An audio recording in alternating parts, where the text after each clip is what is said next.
Hi, I'm Paul Niven, co-author of Objectives and Key Results, Driving Focus, Alignment, and Engagement with OKRs. Joined today, as always, by my friend and colleague, Zach Ross. Well, thanks, Paul. As Paul mentioned, my name is Zachary Ross, and I'm currently a technical program manager at Google. I was in that same role at Amazon, and before that, I worked at AT&T and several startups. Okay, now I said Zach, you said Zachary. Do you prefer Zach or Zachary? Zach is fine. I guess I was being a little bit proper there. That's okay, all right. Okay, so today, Zach and I are going to talk about something that will be near and dear to all of us who work in the OKR field, and that is how actually do we implement OKRs. So we're going to work through several steps here that are kind of the standard steps you would take in developing OKRs in your organization. Now, every company, every nonprofit is slightly different, but these are kind of the standard steps. So, so I'm going to kick them off, and Zach, you'll add some color commentary, I hope. Absolutely. All right, so the first thing you have to do to develop OKRs or any kind of goal-setting system is start with why.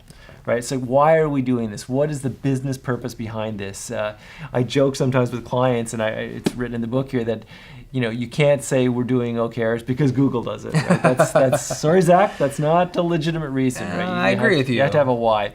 There's a great quote from Marcus Buckingham who says that we live in an era of excess access, and I love that. Right, like at a push of a button now, we can get news, information, sports scores, whatever we want. So Google it. And Google it, exactly. Yeah. So I think in this era that we have so much coming at us, we filter out what's not important. So I think if you don't have that why, it's going to be really tough to get the initial traction for OKRs. Well, that's right. I mean, because you're trying to ask fundamental questions for your business and your organization, and the why is the core piece of that. Yeah. Why are we doing what we're doing? OKRs are a way of helping you execute and move forward there, but you have to ask that original question. Yeah. Good. Okay, so let's assume you have the why. You've answered, here's the business value that we're chasing with OKRs.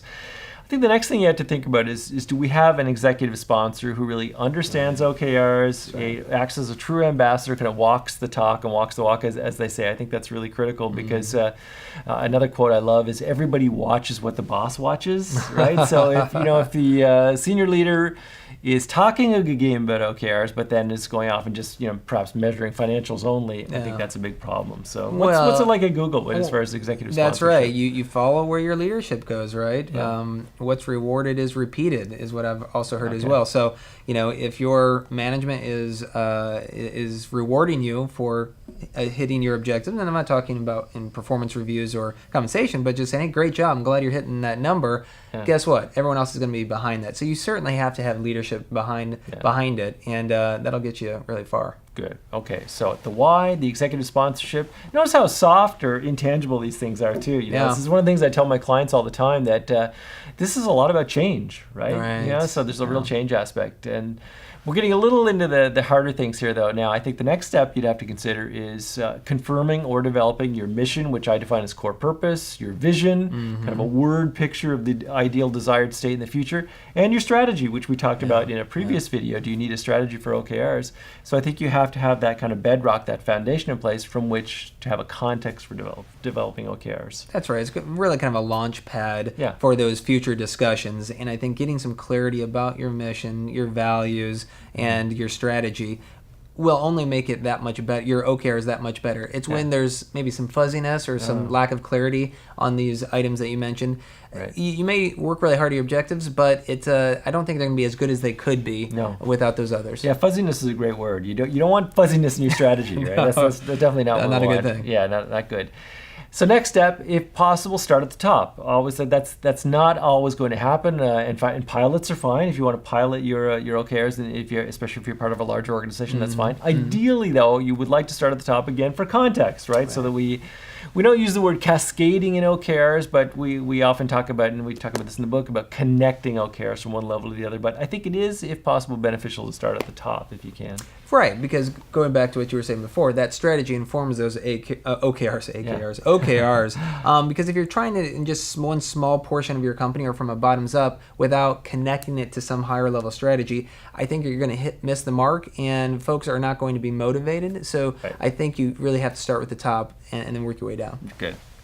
The next step, obviously, is creating the OKRs themselves. So we've talked in previous videos about the characteristics of good OKRs. So we want them to be inspirational but attainable, providing business value, that sort of thing. So that's an obvious step. After that, what we want to do is incorporate them somehow into our daily working rhythm, right? And That's that's really important. And how do we do that? How do we Well, make that happen? you look at them. You come back to them. Like we've said, I think previously, you don't create them and then hang them up on the wall and maybe revisit them 90 days later. Right. You use them to help drive your business. And if that's something that you do weekly, if that's something you do every 6 weeks, what works well for your team. But the purpose of having those OKRs is that you're actively engaged, using them to drive your business, and then making decisions about the next quarter about what you want to do. So you make it part of your daily process or weekly process, and they will become that much more valuable if you do so. Right. So one thing, when I jumped really quickly in the whole create the OKRs part of that, and one thing we should expand on a bit there is the idea of finding alignment with other groups, right? You want to do that. You want to do that sooner than later, right? So as you're developing your OKRs, think about who does this impact, or who do I depend upon That's to right. help And with I'm sure you've seen this many times across all the clients that you've worked with, but and I know at Google that we see this all the time, that having alignment with the teams that we work next to, with, above us, below us, that it's so important, because I can try to optimize for the things that our team is supposed to build, but if it doesn't connect with the other teams, we're not delivering what needs to be delivered, right. And B, there's many times overlap of work that happens, and so you're going to be wasting time working on things that don't need to be worked on. So alignment's so important. Yeah, really critical. So again, I guess the real lesson that comes out of this is that with the OKR program, it's a real mix of hard and soft, tangible and intangible, right? The change aspects of make sure the executive sponsorship and the why. Couple that with really good quality OKRs and a rigorous, disciplined process of reviewing them frequently, and you can achieve success. And that's we make it sound easy, but and in some ways it is. Yeah. But there's also a lot of work that goes into it. But any organization can do it. Absolutely, good. Well, thanks very much for that, Zach. I think that's we've covered how to effectively implement OKRs, and we thank all of you for watching today and this series of videos. And we've got more in the future. There's lots to talk about with OKRs, and maybe we'll take this video on the road next time. Let's do it. I'm excited. All right, thanks, Zach. Thanks, Paul. All right, thanks all of you for listening.